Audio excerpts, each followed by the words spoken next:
खबरी कहाँ है? आंटी आपके लिए खबर लाया था। छापरी कहीं के एक लूंगी ना तेरे को। रोज अच्छे नहीं लगते। नहीं, तुम हमको अगली खबर बताओ। आंटी खबरी नाम है मेरा, खबर सबकी रखती हूँ। प्यार के कागज पे दिल की कलम से पहली बार सलाम लिखा, पहली बार सलाम लिखा हमने, खत महबूब के नाम लिखा। का सासू जी, का तो आग दिखा रही हो? हम तो यूं ही लिख रहे हैं, खाता लिख रहे हैं। महीने का सामान नहीं न लाना है, गाना नहीं न गाएंगे। तुम हमको गलत काहे लेती हो? कभी सही भी ले लिया करो। अब थाम सब दिखाने से का तो होगा? रोज रोज भस रही हो, मुंह पे खी खी कर रही हो। हमें समझ नहीं आता कि हम तुम्हारी शांति भंग करते हैं कि तुम हमारी शांति भंग कर रही हो। छोड़ो, एक ही दुनिया में एक ही आदमी है जो हमारी सुनता है। चिंटू के पापा तो सुनते नहीं ना है। अपने बस में जो कर रखा है तुमने उनको, तो हम की को फोन लगाएंगे? हमारी खबरी को फोन लगाते हैं। ओहो दर्शक, आप लोग भी आ गए। देखा हमारी खड़ूस सासू माँ को? देखा खड़ूस है, मान लो है। अब हम तो खाता लिख रहे थे, महीने का राशन लिख रहे थे कि का तो लाना है, तो उनको लगा हम गाना गा रहे थे। तो उनको क्या लगा कि हम कुछ और के लिए गाना गा रहे हैं। अभी भला ये उम्र में हम किसके लिए गाना गाएंगे चिंटू के पापा के अलावा? ये बताओ। अब हम क्या करते हैं? हमारा दिमाग खराब हो ही रहा है। हम करते हैं फोन हमारे खबरी को। तुम तो बात नहीं ना करनी है हमको।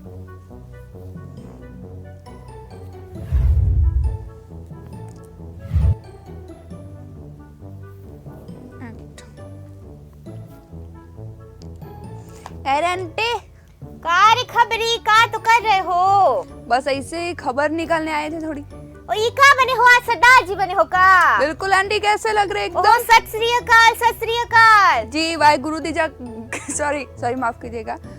वाहेगुरु जी दा खालसा, वाहेगुरु जी दी फतेह। हाँ जी, बस वही ऐसे ही गड़बड़ हो जाती है, इसलिए थोड़ा संभाल के बात करते हैं। कोई बात नहीं, कोशिश कर रहे हो, हमको अच्छा लगा। तुम भी कभी कोशिश करो अच्छा काम करने के जीवन में। हम तो रोज ही अच्छा काम करते हैं। हमारा दिमाग तनिक खराब है थोड़ा थोड़ा, तो तुम हमसे बकवास नहीं ना करना और फटाफट हमको खबर दिखाओ। थोड़ा नहीं, तुम्हारा दिमाग तो पूरा ही खराब है। हम वो दर्शक है ना, हमारा दिमाग तो खराब है, बट हम दर्शकों के लिए आए हैं, खबर लेने के लिए, खबर देने के लिए, तुमसे खबर लेके उनको देने के लिए। पूरा दिन हमारी खबर लेते रहो, और कुछ काम है जीवन में? हाँ, तो ये इम्पोर्टेंट काम है हमारा। दर्शकों को खबर नहीं ना देंगे? दो। अरे तो एक हैंडसम हीरो की खबर सुना है? कौन हैंडसम हीरो? गैस तो बंद करके आ गए हम। तुमसे ना कभी जोक वोक हो नहीं पाएगा, रहने दो। कौन हैंडसम हीरो बता दो। रणबीर कपूर। ओहो, इतना तो सोना लगता है, इतना तो सोना लगता है, का तो कहे, हमको शर्म ही आ जाती है देख के। एक्टिंग भी तो ऐसे जोरदार करता है ना, का तो कहे। अब फटाफट खबर दिखाओ कि खबर का है। ये तो आपको पता है, वो 20 साल का था ना, तब शादी करना चाहता था। 20 साल में शादी करेगा? हाँ। ऐसा तो का तो हो गया, पहला प्यार हुआ था का? पहले हमने सुना है पहले प्यार में अक्सर लोगों को ऐसा ही होता है। लेकिन पहले प्यार में लोगों के जो प्यार होते हैं वो किसी और को लेकर भाग भी जाते हैं। तुम हम पे काहे आ रहे हो? हम पे तुम हमारी जिंदगी खराब कर रखी है तुम सब लोगों ने मिलके। हमको खबर दिखाओ तुम। ठीक है, काम करो, तुम ये खबर देखो। तुमको जानना तो है ना कि वो इतना छोटी उम्र में शादी क्यों करना चाहता था। हाँ, हमको जानना है कि कौन थी वो लड़की। तुम देखो। हाँ, बॉलीवुड के दिल की धड़कन रणबीर कपूर हर लड़की का सपना है। रणबीर ने पिछले कुछ वर्षों में कई हिट फिल्में दी हैं। अपनी सॉलिड एक्टिंग और अपने गुड लुक से सबको अपना दीवाना बना लेते हैं। रणबीर की क्यूटनेस की हर लड़की कायल है। आज तो रणबीर मोस्ट एलिजिबल बैचलर है, लेकिन क्या आपको पता है कि रणबीर अपने 20 की उम्र में ही शादी का ऐलान कर लेना चाहते थे। उनका प्लान था कि वो जल्दी से शादी कर ले और बहुत सारे बच्चों के पापा बन जाए। ये बात खुद रणबीर ने कही है। अपनी सुपर हिट फिल्म ये जवानी है दीवानी के प्रमोशन के दौरान रणबीर ने कहा कि हम ऐसे समय में हैं जहां पर हमें शादी को कोई डेडलाइन नहीं देनी चाहिए। जब किसी को प्यार होगा तब शादी भी होगी और बच्चे भी होंगे। मुझे लगता है कि ये सब नेचुरल प्रोग्रेस है। रणबीर ने आगे कहा कि अयान मुखर्जी ने उन्हें ये सलाह दी है। उन्होंने ये कहा कि 4 साल पहले जब रणबीर उनसे मिले तो वो शादी करने की जल्दी में थे। रणबीर ने अयान से कहा कि मैं शादी करना चाहता हूँ, मैं बच्चे करना चाहता हूँ। तब अयान ने उनसे कहा कि रणबीर रिलैक्स, तुमने अभी अभी अपना करियर शुरू किया है, लोगों से मिलो, थोड़ा जीवन जियो और फिर शादी करो। अब फैंस खुश है कि रणबीर ने अयान की सलाह मानी और इंतजार किया, क्योंकि अब उनकी गर्लफ्रेंड आलिया भट्ट है और जब वो आलिया भट्ट के साथ रिलेशनशिप में इतने खुश है तो वो जल्द ही शादी का ऐलान करे, ऐसी संभावनाएं दिख रही है। क्योंकि इससे पहले एक इंटरव्यू में रणबीर ने कहा था कि उन्हें 2020 में आलिया से शादी करने की उम्मीद थी, लेकिन कोरोना की वजह से उनका ये प्लान चेंज हो गया। अब देखना यह है कि बॉलीवुड की ये क्यूट कपल कब एक दूसरे के साथ शादी के बंधन में बन जाते हैं। बहुत ही बढ़िया, बहुत ही बढ़िया। तुमको पता है कि कब तो होगी इनकी शादी? वो जैसे ही पता चलता है खबर निकाल के लाते हैं ना हम। वो तो हमको बताना कौन सा डिजाइनर लहंगा पहनेगी, मनीष मल्होत्रा का कि उस सब्यसाची का? तुमको बड़ा वो फैशन का है? तुमसे तो ज्यादा ही है ना। चाहे मनीष मल्होत्रा की बात करो, सब्यसाची की पहननी तुमको वही वाली साड़ी है, लक्ष्मी चौक के बाजू वाली दुकान की। हम पहले भी कहे थे और हम अब भी कहे थे, कपड़ा डिजाइनर हो ना हो, हमारे पहनने से सुंदर लगने लगता है, समझे? कौन? कपड़ा। ओ बाप रे, इतनी गलतफहमी कहाँ से लाते हो आंटी? वो हमारे बाजू में बैठती है ना, वो लड़की, वो ही देती है हमको ये गलतफहमी। तो ऐसे तो नाम है सुरभि, वो देती है हमको गलतफहमी। हे भगवान आंटी, ऐसे किसी को बदनाम करना अच्छी बात नहीं है। नहीं, वो हम तुमको बताए का पते की बात बदनाम नहीं न कर रहे हैं। चिंटू के पापा भी बोल रहे थे ना, चिंटू के पापा नहीं सुन रहे हमारी, नहीं सुनो, कान में ईयरफोन डाल के बैठे हो। कोई हम नहीं। अच्छा सुनो, वो हम बोले थे ना, उसूर भी गलतफहमी में रहती है ना, और हमको भी देती है गलतफहमियां। छोड़ो, तुम खबर बताओ अगली का। तो कुछ गॉसिप नहीं न लाए हो? क्यों बताए? अब बताना पड़ेगा ना, पैसे मोटे मोटे नहीं न लेते हो हमसे? मोटे मोटे वादे लेते हैं, पैसा तो जीवन में कभी देखने को भी नहीं मिले आजकल। पैसे नहीं मिलते, अब रुपये देखने को मिलते हैं बेटा, रुपये, पैसे का जमाना गया। आंटी, सुनने से पहले मैं यहाँ पे ट्रक के नीचे आके मर क्यों नहीं गया पहले? क्योंकि पापी नहीं न मरते इतनी जल्दी। तो तुम इसलिए इतने सालों तक जिंदा हो हैं? गांधी जी के जन्म के टाइम पे तुम वहीं पे थी। खबर दिखाओ हमको। हाँ, तो खबर ये है यो हनी सिंह की।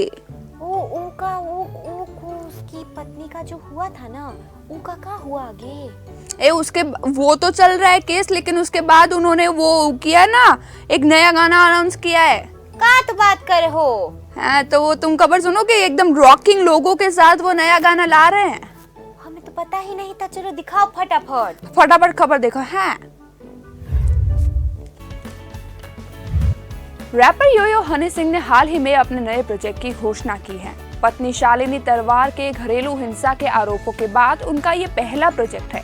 अपने एक इंस्टाग्राम पोस्ट में योयो ने घोषणा की कि वो एक पार्टी एंथम कांटा लगा के लिए नेहा कक्कड़ और टोनी कक्कड़ के साथ टीम अप करने जा रहे हैं। उन्होंने ये भी खुलासा किया कि ये पैपी ट्रैक खुद टोनी ने लिखा है और इसको म्यूजिक भी टोनी ने ही दिया है।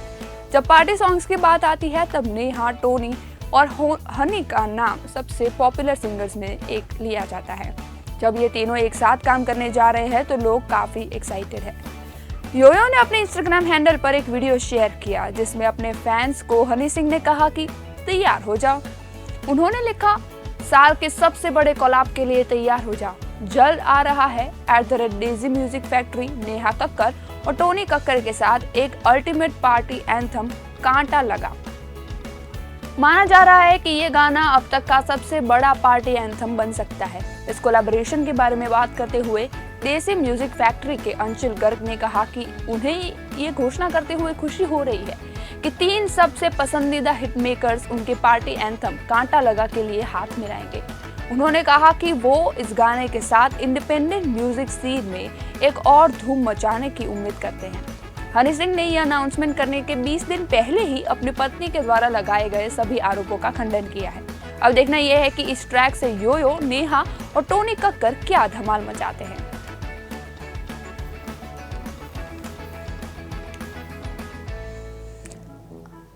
आंटी, एक बात बताए। बताओ। हनी सिंह का नाम आया तो एक आध गाना हो जाए।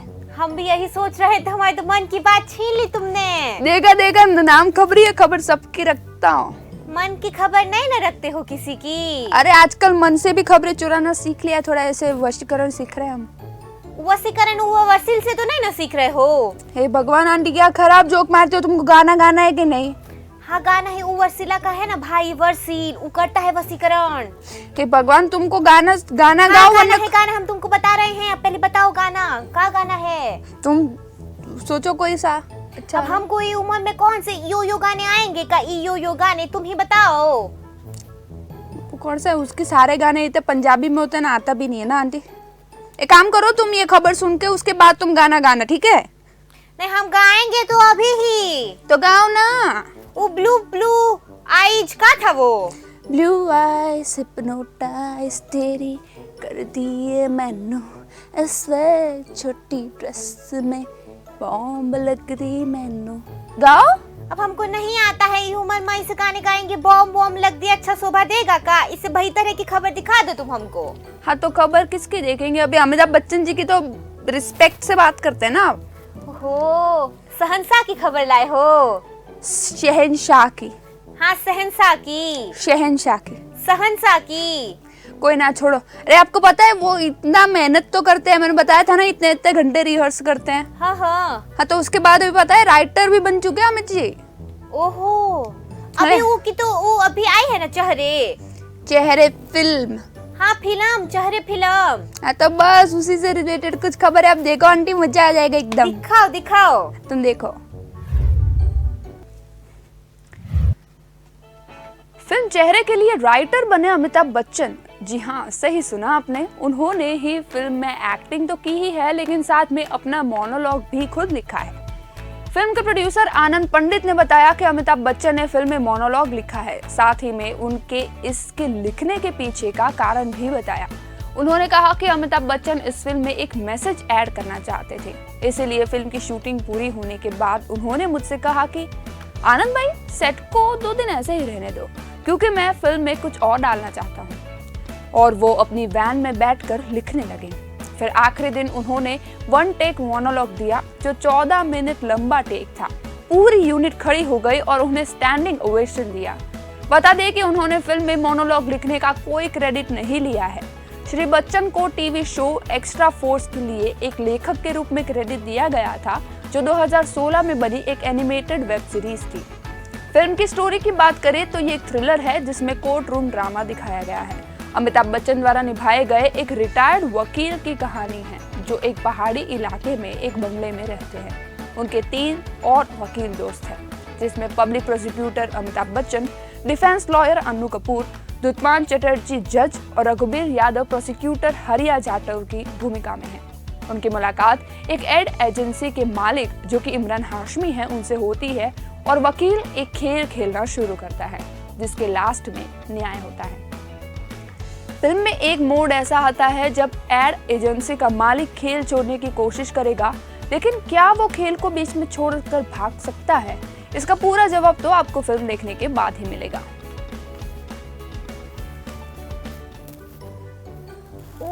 हम देखे हैं वो फिल्म का, वो 14 मिनट का मोनोलॉग किए हैं ना, बहुत ही अच्छा मैसेज है। तुम देखे हो का वो फिल्म? नहीं आंटी, कहाँ टाइम मिलता है, इतना ही खबरें जो लानी होती है। हम देखे हैं, अच्छा लगा हमको। उनका जो लास्ट में जो किए थे ना मोनोलॉग, वो की ही बात हो रही है, हमको लग रहा है। बहुत ही बढ़िया लिखे हैं, हमको तो बहुत खुशी हुई। आंटी वैसे ये बात बताओ, का वैसे तो तुम बोलते रहते हो कि इतनी तुम बिजी रहते हो, ये वो करते हो, फिल्म देखने का टाइम कब मिला तुमको?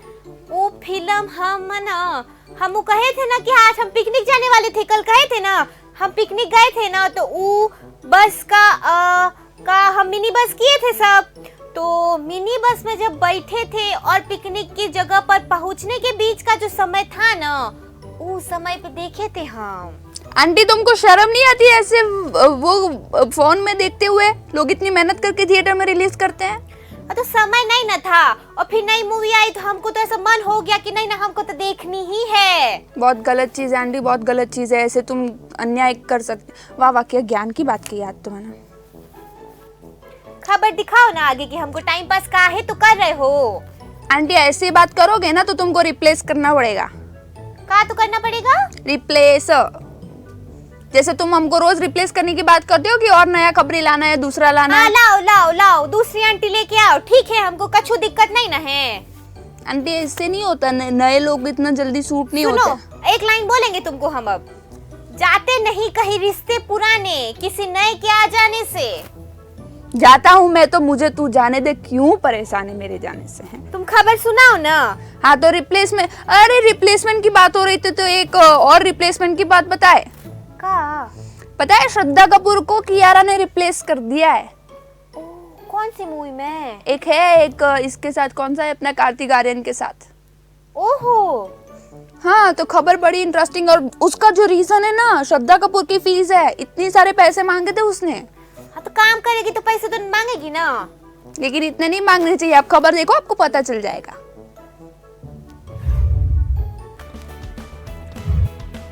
पहले रिपोर्ट्स मिल रही थी कि श्रद्धा कपूर डायरेक्टर समीर विद्वान की अगली फिल्म में कार्तिक आर्यन के साथ दिखेंगी। हालांकि कुछ हफ्ते बाद पता चला कि कियारा आडवाणी भूल भुलैया 2 के बाद फिर से कार्तिक आर्यन के साथ दिखाई देंगी। अब वो वजह सामने आ गई है जिसकी वजह से मेकर साजिद नाडियाडवाला ने श्रद्धा की जगह कियारा को ले लिया। रिपोर्ट के हिसाब से साजिद फिल्म में कार्तिक आर्यन के साथ श्रद्धा को कास्ट करने के लिए काफी एक्साइटेड थे, क्योंकि इससे एक नई पेयर बनती। हालांकि श्रद्धा कपूर ने इस फिल्म में काम करने के लिए 10 करोड़ रुपए मांगे। साजिद आमतौर पर कभी अपने एक्टर्स के साथ नेगोशिएशन नहीं करते हैं, लेकिन श्रद्धा की इतनी बड़ी डिमांड को सुनकर वो थोड़ा चौंक गए थे, क्योंकि श्रद्धा ने साजिद के साथ ही हाल ही में बागी 3 में भी काम किया है, जिसके लिए उन्होंने मात्र 4 करोड़ रुपए चार्ज किए थे। अचानक से उनकी दुगनी से ज्यादा फीस की मांग को सुनकर साजिद थोड़ा चौंक गए, जबकि श्रद्धा ने भी ज्यादा फीस मांगने के पीछे कारण बताया। वो भी लंदन में 2 फीमेल लीड फिल्म्स नागिन और चालबाज शूट कर रही है। साजिद को लगा कि अगर एक एक्टर को इतनी ज्यादा फीस दी जाएगी तो उनके फिल्म का बजट गड़बड़ हो जाएगा। रिपोर्ट के हिसाब से साजिद ने श्रद्धा कपूर को आखिरी ऑफर 7.5 करोड़ रुपए की दी थी, लेकिन श्रद्धा और उनकी टीम अपने डिमांड पर अड़ी रही।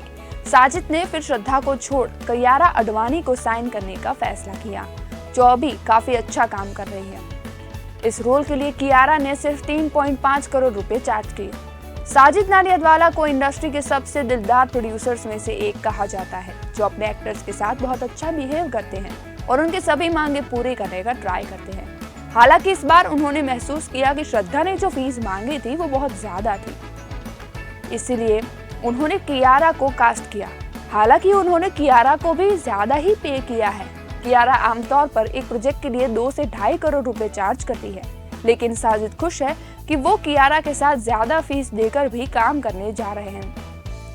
बता दें कि इस फिल्म का नाम शुरू में सत्यनारायण की कथा था। हालांकि अब टीम इस फिल्म के लिए एक नया टाइटल ढूंढ रही है।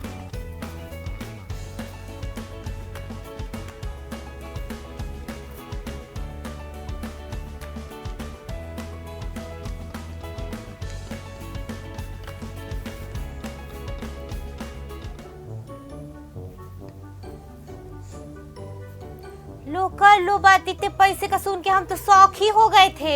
वही तो, इतने पैसे तो नहीं मांगते ना तुमसे, थोड़े कम ही मांगते हैं इससे तो। तुमने अपनी शक्ल देखी है का आईने में? सुंदर है ना एकदम। काहे गलत फहमी में रहते हो? तुम जो रहते हो। का कहे हम समझे नहीं ना। पैसे की बात हो रही थी, बात मत चेंज करो तुम। का है आगे का मसला है, का गॉसिप है, ये बताओ हमको। तुमसे बात करने में कनु का इंटरेस्ट नहीं ना है। इंटरेस्ट की बात आई तो पैसे भी इंटरेस्ट भी जोड़ देंगे। शक्ल देखे हो अपनी सुंदर वाली? खबर दिखाओ हमको। एक ही डायलॉग क्यों रिपीट करते हो आप आंटी, ये बताओ मुझे। तो हम तुमसे और कहा बोले, हमको ना तो तुम्हारी शक्ल देखने में कोई रुचि है और ना तुमसे बात करने में कोई रुचि है। और यही चिंटू के पापा पूरे दिन फोन इंस्टाग्राम पे वो रील देखते रहते हैं, और ये काहे तो रिमोट टीवी का लेके बैठे रहते हैं पूरे दिन। ये कौन सा तो बैग होता है बीन बैग पे। अब का हो? हाँ, हमको लगा चिंटू के पापा के साथ आपकी बात पूरी हो जाए। हम तो देखे नहीं न रहे, हम का तो का है, वीडियो देखते रहते हैं पूरे दिन। आप आंटी, आप देखने के लायक भी रही हो, छोड़ो आप बात। हाँ, का तो कर रही है, का कर रही है पता है कि हम देखने लायक ही नहीं न है। चिंटू के पापा भी हाँ ही बोल रहे होंगे, तुम वो सब छोड़ो, तुमको खबर सुननी है? किसकी पता है ना, का तो खबर है सनी देओल के बेटे की। 2.5 किलो का हाथ। हाँ, ऐसे देखा, हमारे जैसे 2.5 किलो का हाथ। दिखाओ दिखाओ, खबर दिखाओ हमको। अच्छा, मुझे लगा हाथ दिखाने को बोल रहे हो। तो करण देओल जो है ना, उसने कुछ बात कही है, कुछ स्टेटमेंट दिया है, पता है? वो बहुत चर्चा में आजकल। हमको नहीं पता, तुम बताए नहीं ना हमको। तो बता रहे हैं ना, तुम खबर देखो हैं।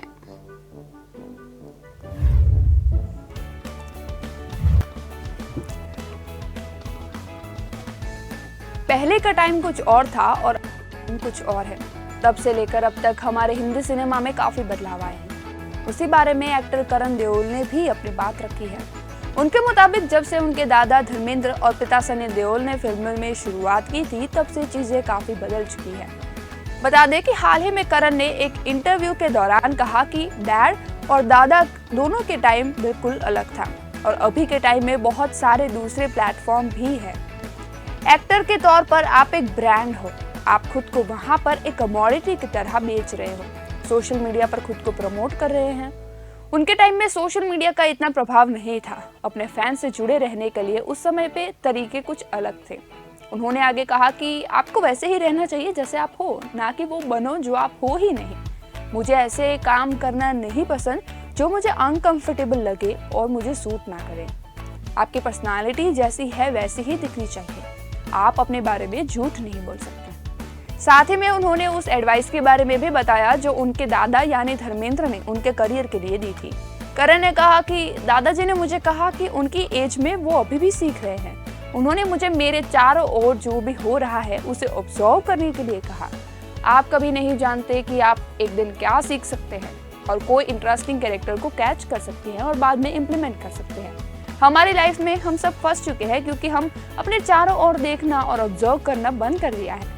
करण की बात करें तो उन्होंने अपने करियर की शुरुआत 2019 में अपने डैड यानी सनी देओल के डायरेक्शन में बनी फिल्म पल पल दिल के पास से की।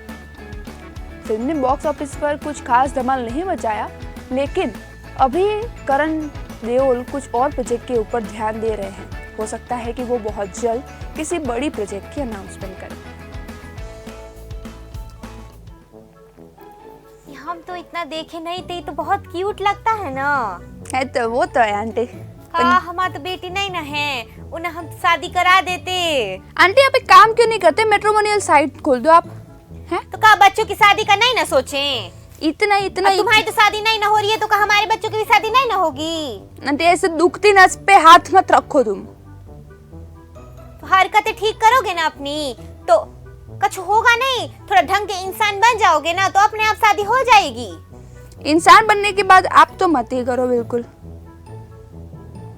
तुम हमसे पंगा ले रहे हो ना, फिर हमने जो तुमको धरा है ना दुकान के, तो तुम हम फिर पछताओगे क्या? आंटी सॉरी सॉरी, हमसे गलती हो गई। आंटी आज तो आप मुझे कान पे धर ही नहीं सकते, मेरे कान तो ढके हुए हैं। तो गाल पे तो धर सकते हैं ना। कोई बात नहीं, गाल भी ढक देंगे। आप चिंटू के पापा के जैसे हमको मत धमकाओ, ठीक है? चिंटू के पापा को धमकाने की हमारी हिम्मत नहीं ना है, हमको डर लगता है उनसे। तो ऐसे आंखें करके ऐसे आंखें करके दिखाते हैं ना, तो हम तो ऐसे दुबक जाते हैं, हमको बहुत ही डर लगता है। छोड़ो छोड़ो ये सारी बातें। काहे मुस्कुरा रहे हो? डरते नहीं ना है हम तुमसे। जिस तरीके से आप उनको धमका रहे हो ना, सबको पता चल रहा है कौन कौन से डरता है। हम धमका नहीं ना रहे, थोड़ा ऊंचा सुनते हैं ना, उनकी भी उम्र हो गई है ना, इसलिए हमको थोड़ा ऊंचा बोलना पड़ता है। वो तो सबको पता है। आंटी आप इसको जानते हो, फराह खान को? हाँ, तो फराह को तुम नहीं ना जानते हो? हम तो अच्छे से जानते हैं, हमारे अच्छे दोस्त है। ये कोई फूल पूछने वाली बात है का? हम तो खा तो बोल रहे थे, पता नहीं कोई पूछने वाली बात है का? फूलने वाली बात बोल रहे थे ना। फूलती तो रोटी है। तुम ये बताओ कि बात का है? फराह ने क्या किया अभी? फराह ने कुछ नहीं किया, आपको पता है। वो उसने बोला है कि उसने बॉलीवुड को 2 मेगा स्टार दिए हैं। गेस करो कौन से? गैस तो बंद कर दिए हम, कितनी बार बोले तुमको? मैं पक चुकी हूँ आपसे, आपके बकवास से, आपके गंदे वाले जोक से। आपको खबर सुना देते ताकि आपको बकवास करने का मौका ना मिले आगे।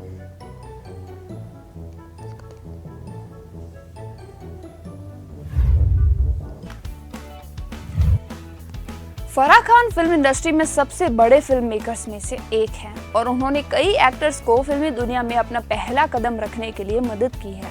हाल ही में फराह ने एक कॉमेडी शो के दौरान एंटरटेनमेंट इंडस्ट्री में अपने योगदान के बारे में बात की। फरहान ने कहा कि उन्होंने एंटरटेनमेंट इंडस्ट्री को 2 मेगा स्टार दीपिका पादुकोण और राखी सावंत दिए हैं। फरहान ने कहा, मैंने इंडस्ट्री को 2 मेगा स्टार दिए हैं, एक है दीपिका पादुकोण और दूसरी है राखी सावंत। दोनों ही बेहतरीन एक्ट्रेस हैं, लेकिन मेरा मानना है कि मैं हूं ना के सेट पर राखी सबसे पंक्चुअल, मेहनती, वेल बिहेव्ड और रिस्पेक्टफुल लड़की थी, इसलिए मैं इनसे इतना प्यार करती हूँ। बता दें कि साल 2004 में फिल्म मैं हूं ना में राखी ने एक चुलबुल स्टूडेंट मिनी की भूमिका निभाई थी, जिसे अक्सर कॉलेज की सबसे पॉपुलर लड़की में से एक माना जाता था। फिल्म में शाहरुख खान, सुष्मिता सेन, सुनील शेट्टी, अमृता राव और जायद खान भी लीड रोल में थे। वो फिल्म साल की सबसे बड़ी ब्लॉकबस्टर फिल्मों में से एक थी और इसने कई अवार्ड्स और नॉमिनेशन जीते। इससे पहले एक इंटरव्यू में राखी ने बताया था कि कैसे इस फिल्म ने उनके जीवन को बदल दिया। उन्होंने कहा कि उन्होंने अपना बेस्ट दिया और फिर दिखने के लिए रोज सिर्फ 1 कटोरी दाल खाया करती थी। बाद में राखी को इस फिल्म के लिए कास्ट किया गया और वहां से चीजें बदल गई। इसी बीच दीपिका पादुकोण ने भी शाहरुख खान स्टारर फिल्म ओम शांति ओम से ऑन स्क्रीन डेब्यू किया था, जिसे फराह खान ने डायरेक्ट किया है। ये फिल्म 2007 में रिलीज हुई। इसमें अर्जुन रामपाल, श्रेयस तलपड़े, किरण खेर, बिंदु देसाई और जावेद शेख भी लीड रोल में थे। अब ये तो मानना पड़ेगा कि फराह खान ने सच में बॉलीवुड को कई सारे बड़े स्टार्स दिए हैं।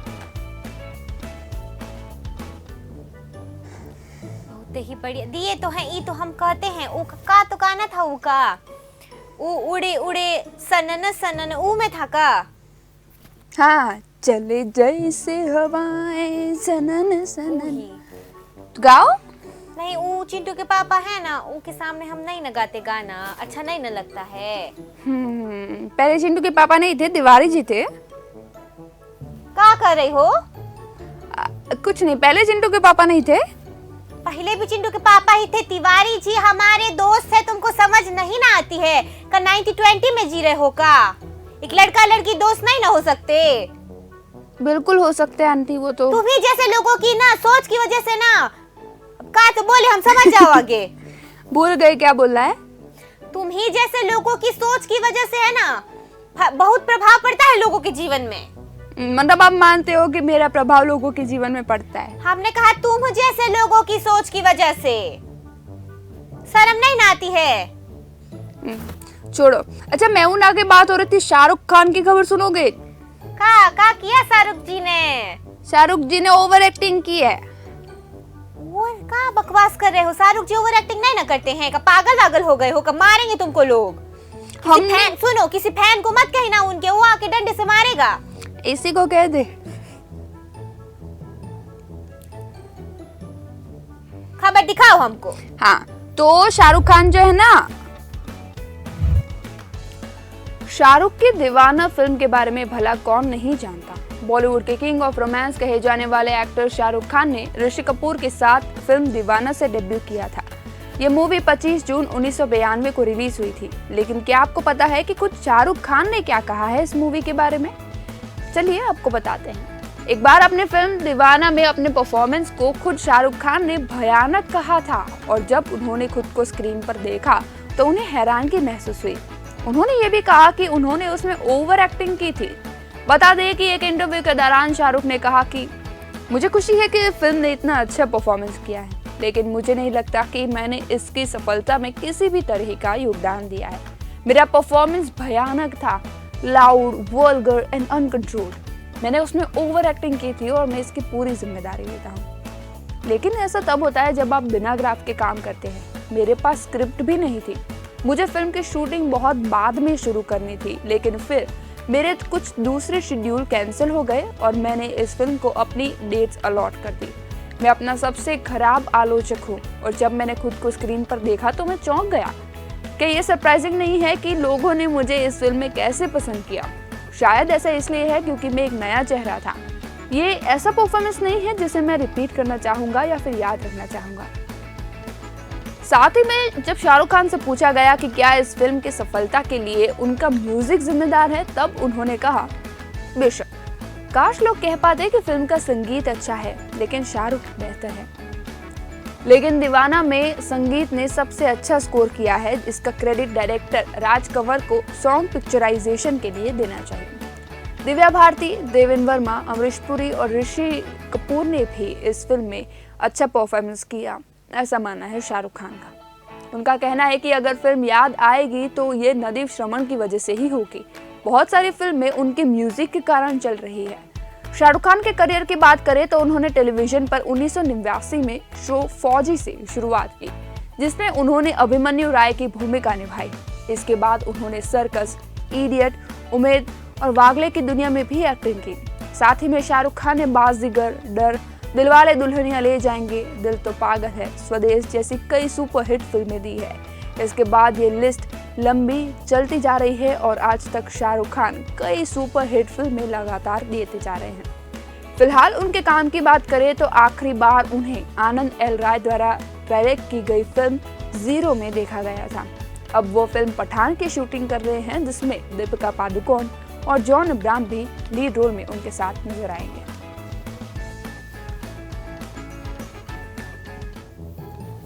हो बहुत ही बढ़िया, तुम्हारा हो गया तो ठीक है। हमको राशन लेने जाना है। अब वो एंट्री कर रहे थे ना, मतलब लिख रहे थे ना कि का तो लाना है दाल। का चिंटू के पापा, चिंटू के पापा, तुम्हारी काली दाल कितनी लिखे ही में? काली दाल नहीं ना खाते?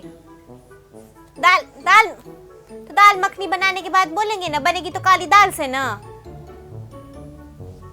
देख रहे हो तुम, देख रहे हो? कहाँ से देखे आंटी? फ्रंट कैमरा तो आपकी साइड है। हम कहाँ दिखाए अब अपने पति को? आ जाना लक्ष्मी चौक से देखने। अब रखो फोन नीचे, हमको राशन लेने जाना है। सासू जी आएगी तो हम पे ना चिल्लाएगी। ठीक है, तुम्हारे पति को देखने में कोई इंटरेस्ट में नहीं, बहुत सारा काम है, चलते हैं। हाँ, पति को नजर नहीं ना लगनी चाहिए। चिंटू के पापा, हाँ। ये तो गए, अब हमको जाना है ना राशन लेने, तो हमको मिलते हैं फटाफट से। तब तक वो कौन सा गाना था अपना, लिखे जो खत तुझे वो तेरी याद में हजारों रंग के, का तो बन गए, फसाने बन गए। जय राम जी के